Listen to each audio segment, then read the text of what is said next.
Captain Ryan Gunderman, a trans feminine soldier, remembers her first military experience as a teenager. It was back in high school. I was a JROTC kid who didn't really think about joining the military until one of the administrators had actually spoken to me about West Point. So Gunderman applied and was accepted to attend a United States military academy. Like all soldiers, she learned the 7 Army values: loyalty, duty, respect, selfless service, honor, integrity, and personal courage. There was one particular value that really stood out to her personally.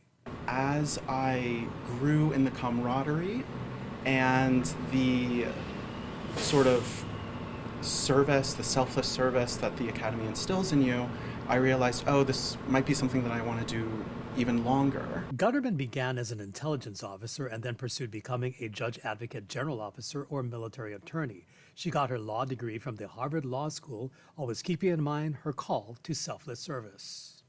To recognize that you're working for something greater than yourself, whether that's the people next to you, whether that's the country at large. There was something else that this young Army officer was dealing with personally, something that predates her interest in the military.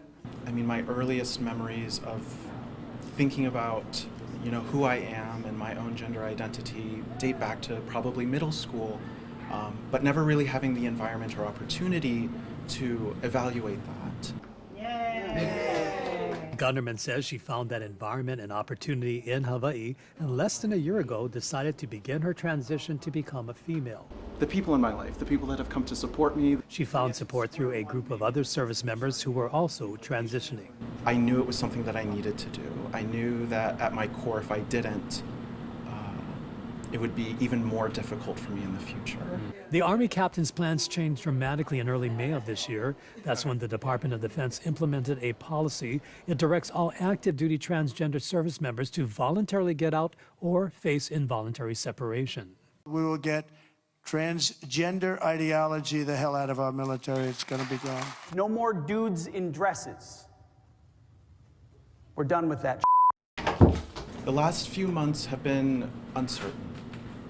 They have been cloaked in this sort of uncertainty as I grapple with the idea that, I was on the cusp of being able to serve as who I am. Gunderman must now face the future of her transition process on her own, medically and financially.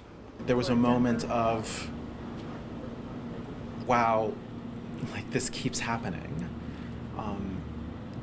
These things that we were hoping to have that, just a year ago the government was guaranteeing to us are now gone. There's one thing that remains constant for Gunderman, something that this soldier says will never change.